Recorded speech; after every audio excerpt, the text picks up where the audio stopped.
How's it gangin', dudes? My name is Shawn, and welcome back to my channel, where we like to issue corrections. That's right, and Styx is about to get corrected. This is long overdue, my dudes, long overdue. And dudettes, sorry, inclusivity, right? But no, Styx, I have to say that I admire Styx. I once looked up to him. He and not just because of this video, you know. I mean, I have just not looked up to him for a while. You know, I'm not really too conservative anymore. I'm more progressive now, even though I used to be liberal, then conservative, now liberal again, even though I'm classic liberal, so that's still kind of technically conservative. Either way, though, I disagree with Styx's analysis of Yang and Tulsi. He's just wrong. He's just wrong, and he's definitely slanted conservatively. You know, he has a huge bias, and he seems to be pessimistic or dismissive a lot of the times. So he's coming at it from that angle, and I get that. He's very, you know, how could you not be aware of this type of thing? You know what I mean? I get that standpoint. Like I said, I used to be a fan, still kind of am. I respect him. You know, I'm not in my own bubble. I like to branch out and listen to what other people think, you know, not just pro-Yang, anti-Yang too. But sometimes I agree with him, other times I disagree with him. This is one of the times I vehemently disagree with him. So, I don't know. Let's go ahead and roll the clip, and the timestamps that he talks about Yang, I'm going to pause it and just correct him. You know what I'm saying? Get a little debunking going on, guys. All right, so smash a like, and let's go ahead and play the clip. Alright everyone, Andrew Yang is in and Tulsi Gabbard is out. It looks like Yang or Klobuchar, that's going to be the cutoff for the next Democratic debate. But Tulsi Gabbard is running at 0 or 1% in most polls at this point. Her campaign is dead. I realize that there are a handful of you out there, including on my channel, that like, ironically or unironically, Tulsi Gabbard either as a person or you like her platform in some meaningful respect. Or at the very least, and I'd admit this, she's more coherent than the rest of the Dems. Most of these people are dumb. Like Kamala Harris was dumb. She dropped out for a reason. Like, by the way, now that Kamala is out, why does Gabbard have a reason to go on? She outlasted Kamala Harris, who screwed her and stabbed her in the back and who got the DNC's kid glove handling treatment. The only other reason for Gabbard to be there is to hope to get into a debate to take down Elizabeth Warren for her various high crimes and misdemeanors. The DNC protected Warren before. It's obviously going to cut her mic if she goes after her in the next debate. So what Gabbard's done is say, well, I'm not going to make it to the debate because I'm obviously not going to be high enough in the polls. And she's already complained about the polling methodology. She's not entirely wrong. The Democrats are clearly screwing around with that to protect the top-tier candidates. We know this to be the case. They're fucking their own candidates over because they really want Biden or Warren. That's what they want. I think they'd even now settle for Bloomberg. They clearly don't want a leftist, a genuine leftist like Sanders, mainly because he would lose. And they definitely don't want somebody down ballot who can't generate a lot of charismatically based hardened support. Gabbard and Yang would not win. If they became nominees, they would not win the election. That's a guarantee. The problem is that they've landed with a thud for a reason. There's a reason that Gabbard's at 1% support. It isn't for lack of exposure, because everyone constantly exposes whatever she says to every bit of political material that's posted online because her fans are so fervent, which is to her benefit, by the way, at least insofar as that small group goes. Okay, so I agree and disagree with this. Obviously disagree that Yang is, you know, specifically, or even Tulsi, that they couldn't win, right?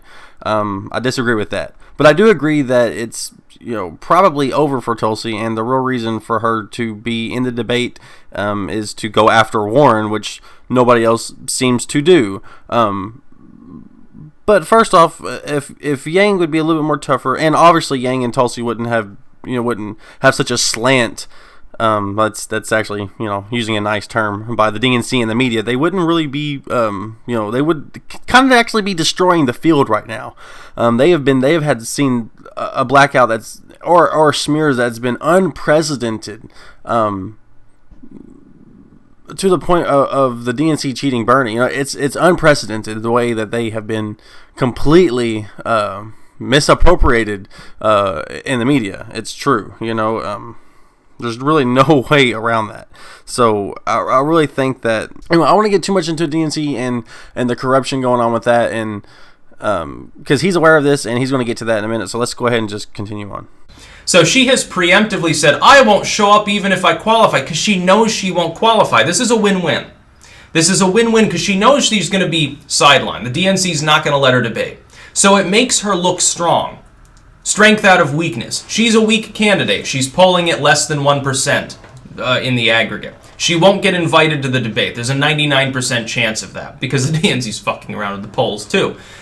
So she just says she won't show up. So it makes her look stalwart to her fans. It makes her look like the outsider so she can keep the can kicking down the road. What she should be doing is running a 24-hour non-stop attack on Elizabeth Warren. She clearly is the only person in the Dem field other than Bootie Judge that's willing to go after other candidates. Other than Kamala briefly, and she lost because she did it improperly. Bootie Judge is the only other person that ever really goes negative to any great degree. Bootie Judge. Which one's better, guys? Is Pete Bootie or Bootie Judge? Which one you guys like? I have to give him props to that one, Bootie Judge. I still like Pete Bootie better myself. You know what I'm saying? But I do agree pretty much with everything in this section. But he's definitely getting ready to really prickle my pear. You know what I'm saying? Like, Anyway, I just need to stop there for the Bootie Judge. Let's go ahead and roll the clip. Yeah, my pear's getting ready to be prickled. Let's watch this. It's basically him and Gabbard. None of the others. Yang sits there and cries and rambles about free money. Warren sits there and says big structural change over and over. She reminds me now of Al Gore. She's robotic. By the way, she'd never win against Trump. Bernie Sanders is an old has-been fucking hippie. I keep trying to find some Bernie Sanders fan. I guess Humanist Report wants to still debate, but he hasn't gotten back to me in a while. I tried to say to Amazing Atheist, hey, why don't we have it out on this issue? Because I think he's still on the Bernie bus, expects him to be the next president. I think it'd be hilarious to force him to defend that position. You got like Biden, front runner. He's running at 30 most of the time. Okay, Styx. Mike Figueredo has debate you. Amazing Atheist. I will. Open invitation, buddy. I'll debate you 100%. I mean, cries and rambles about free money, dude. This proves your ignorance about the already happening threat of automation and how it's taking over hundreds of thousands of jobs. Just go to your local Walmart. All those self-checkout lines that used to be 2 or 3 cash register, a morning shift and a night shift at the very least. It used to be 2 people per automated cash register. Think about that. Those jobs right there just gone. How many Walmarts are across this nation? Every single place, every single town, every single city. Even some is in just random fields, out of nowhere. I'm not lying.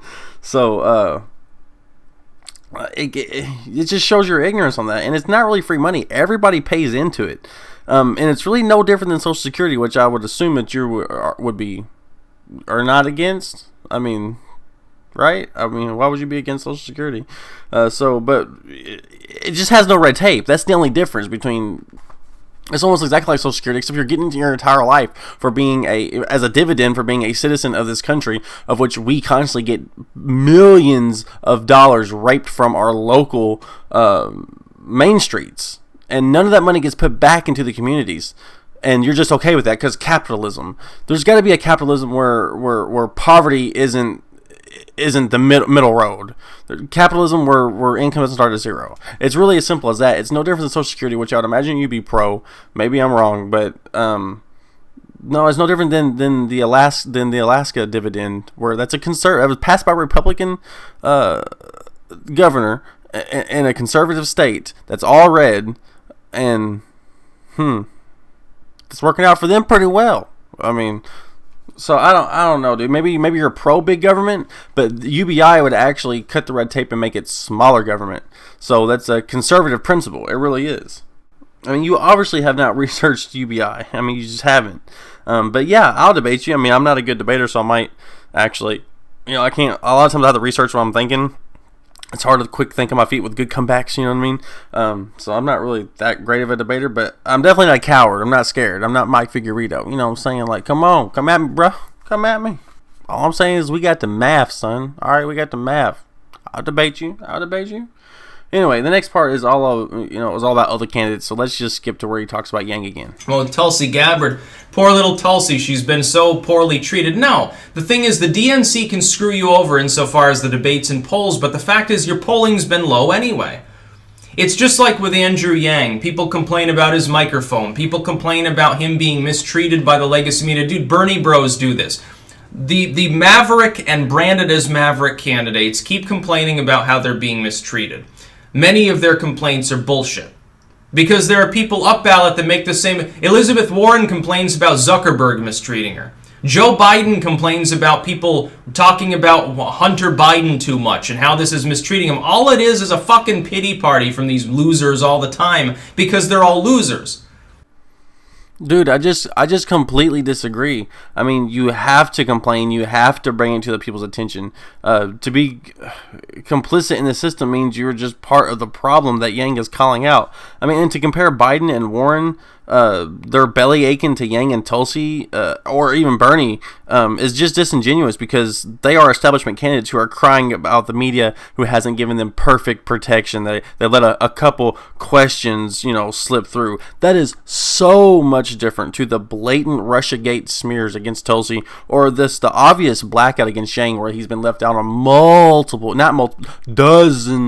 dozens of graphics. They've called him different names. CNN wasn't even taking him seriously until he started calling out MSNBC. Fox News, of all people, has been in his corner because they understand some of his principles are bipartisan. So if you're looking for somebody to beat Trump, it's going to be Yang. Yes, I would say that Yang needs to be a little bit tougher, but he's really just trying to bide his time until he peaks at the right time.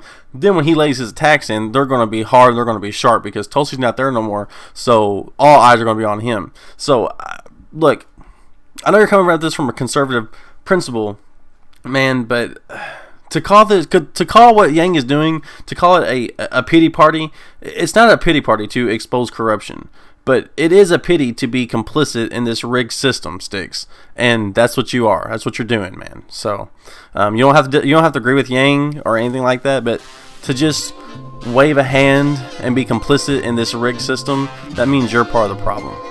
And that's all I got for you guys today. Make sure you like, comment, and subscribe, and I'll see you guys down in the comment section below.